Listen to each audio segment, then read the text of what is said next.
First, I would like to introduce Mr. Antonio Gonzalez, the founder of AIM West, the American Indian Movement West.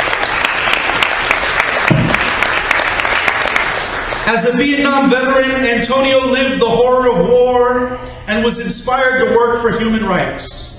Antonio began community organizing with organizations such as Fresno Community Action and the Children's Rights Group in San Francisco.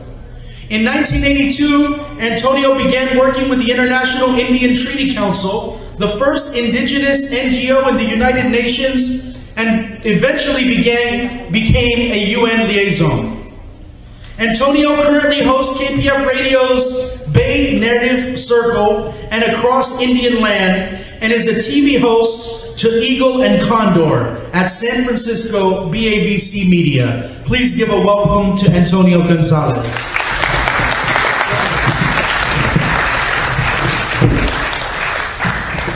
Thank you, Rez. Good evening, my relatives. I extend my hand in friendship, and I'd like to give an acknowledgement to the indigenous peoples of this land and territory who have struggled, and many still survive. So, my relatives, with that introduction, a little bit about myself. I am from Fresno proper, born here in the General Hospital, and living out in a farm worker community in Malaga. And I also went through a lot of foster homes here in Fresno County.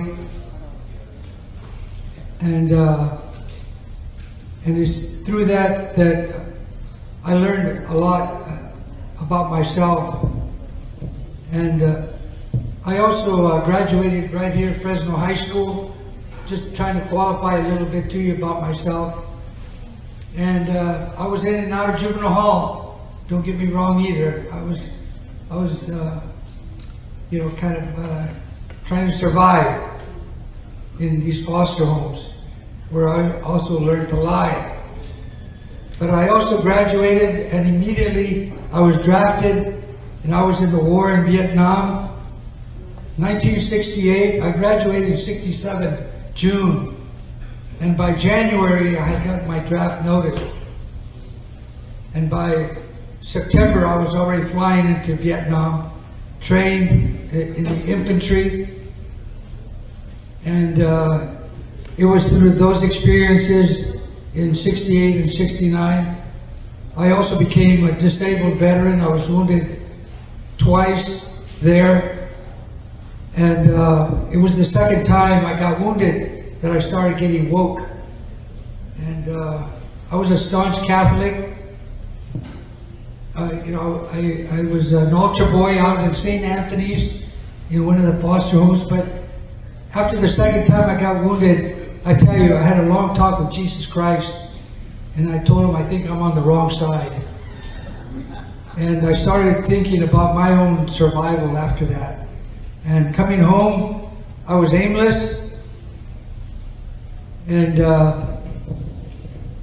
years later, after working here in Fresno County Community Action, helping start school breakfast programs later on with the Children's Rights Group, I came across the American Indian Movement. And that's where, in a sense, I got my spirituality back. I felt I came back into the circle of life. Here are some people that can teach me who I am and where I came from.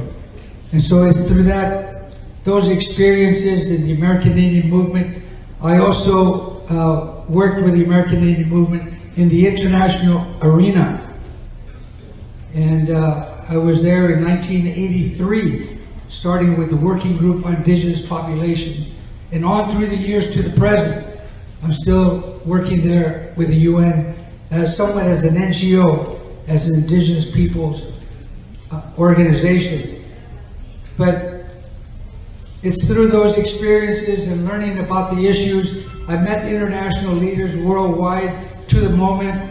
I was in Beirut, Lebanon, 1980, and I was with the PLO. I was invited by the Red Crescent from the Palestinian National Congress.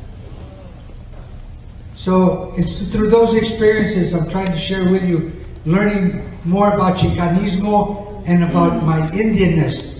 And today in the U.S. Census in the United States, as of 2010 census, there are 5 tribes, large tribes in the United States. And first of all, it's the Choctaw, the Cherokee, the Navajo, the Sioux, and Mexican-American Indios.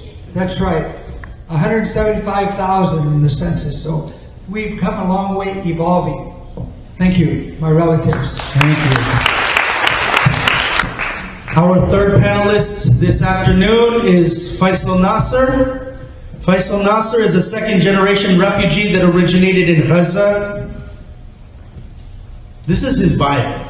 Israel doesn't recognize Faisal as a Palestinian, therefore he grew up without a country, but merely a resident in the countries he lived in. Faisal settled in the United States and now works here in Fresno, the city that sends $6 million of his tax money to bomb his relatives. Faisal?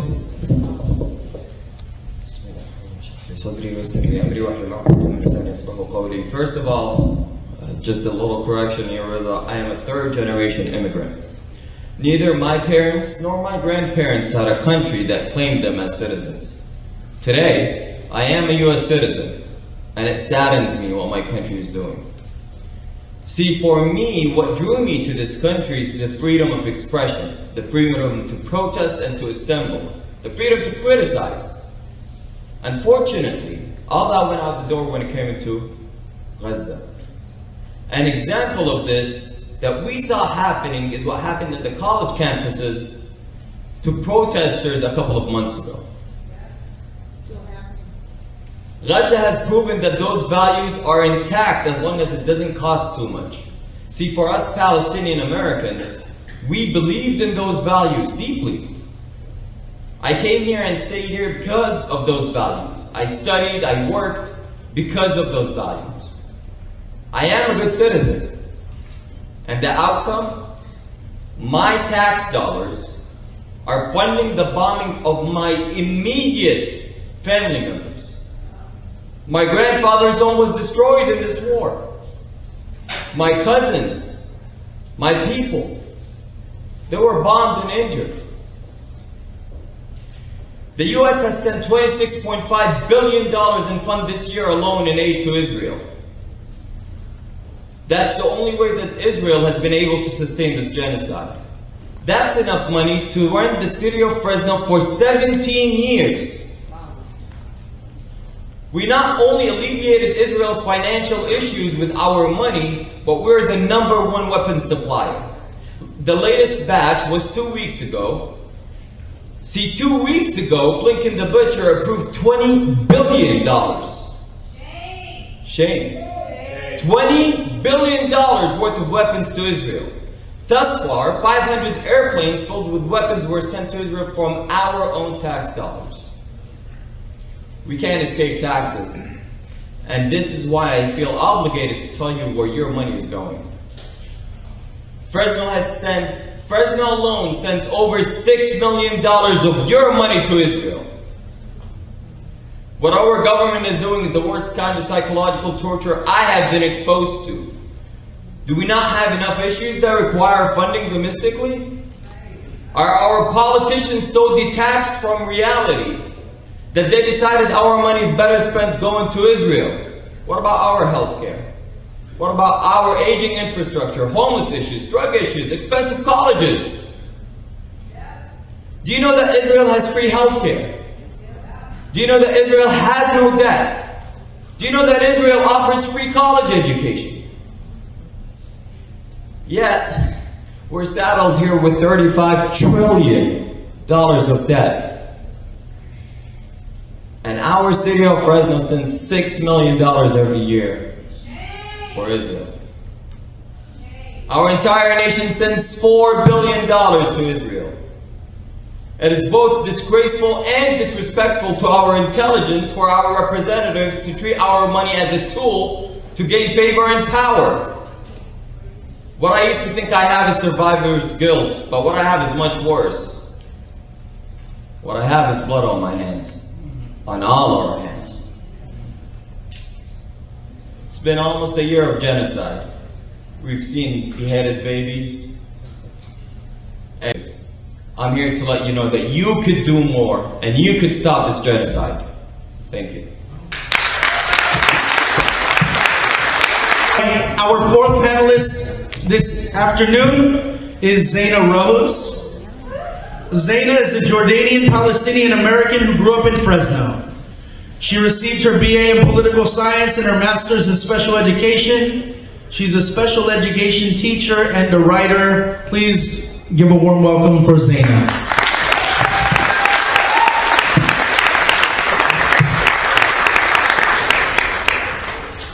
Hi everyone, again my name is Zaina and I'm a Palestinian Jordanian American. I have family and friends in Jerusalem and the West Bank.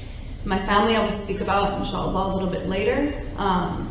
But because of the over 76 years of occupation and the ethnic cleansing of Palestine, in 2016, that was the first time I was able to see my family over there in person, and we've been rebuilding our familiar relationships since then. So I've also been working in Palestine almost every summer since 2017. I co-direct a summer camp where we teach students in grades K through 12 English, leadership skills, self-confidence, and community building.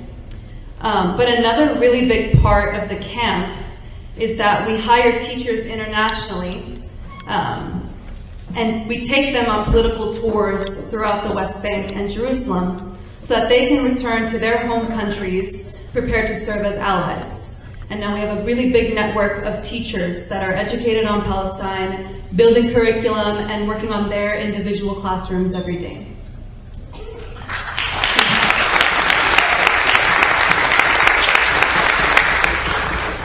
I'm here because I believe in the power of all people to liberate all people. It begins in small, powerful communities like ours.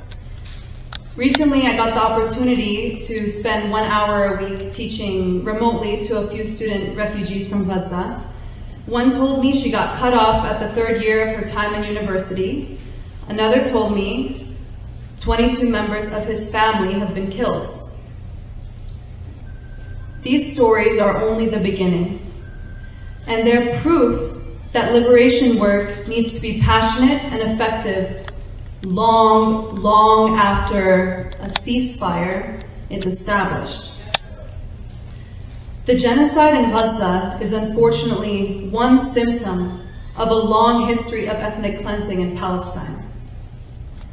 And while eyes are on Gaza, Israel has just launched its most invasive attack on the West Bank. Since October 7th, over 600 Palestinians in the West Bank have been killed to blind eyes and deaf ears. This comes after over 76 years of occupation, apartheid, murder, home demolishing, and illegal settlements, which they're building right now. What's worse, this isn't isolated to Palestine.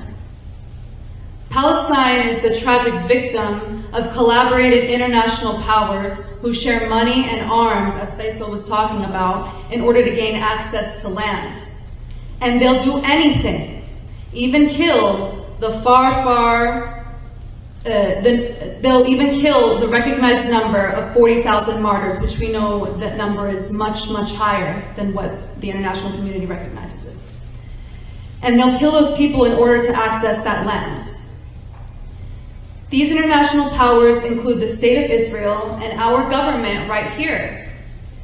While our unhoused population grows rapidly, our healthcare system declines, prices more than double to an unlivable wage, the US insists on taking more of our money to give to Israel to kill Palestinians and to take their land.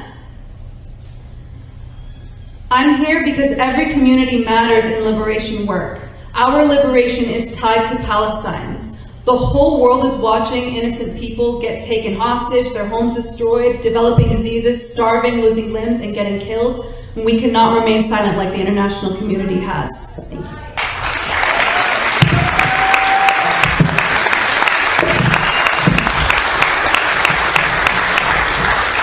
You guys got it.